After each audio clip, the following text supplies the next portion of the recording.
show you. I'll show you. Does it look like you're flying it? Yeah. Here.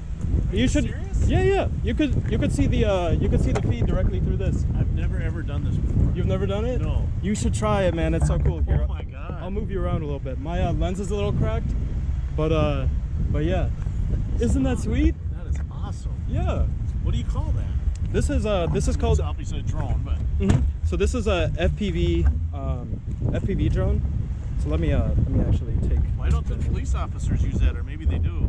I know they do. got drones. They do. But I don't know if they have the goggles like you have.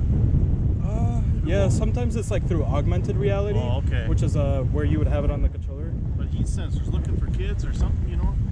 They do have those, yeah. I know, but just the headset. I've never seen it like that. Okay. That's pretty awesome. You could hold it. Oh wow. Yeah. Well, it's heavy. It's pretty hefty, yeah. Especially with the GoPro on there. And then here's okay. Feel the controller. Okay. I think that'll be the coolest thing for you. Feel the gimbals, and like what I like to do is I like to pinch when I'm flying it. So we need. So I take both of my fingers like this on any side. You're like this. Yeah. It gives you a lot more control. Thank you for sharing that. Yeah, Man, I've never seen that. Of course, yeah. That's pretty cool. Yeah. Well, Thank you for asking. Good day for it anyway, right? Yeah, absolutely. It's a little windy though. Does that affect it? It does a little bit, but I was able to counter it. That was pretty cool from what I saw. Oh, thank you so much. We'll see you. See ya.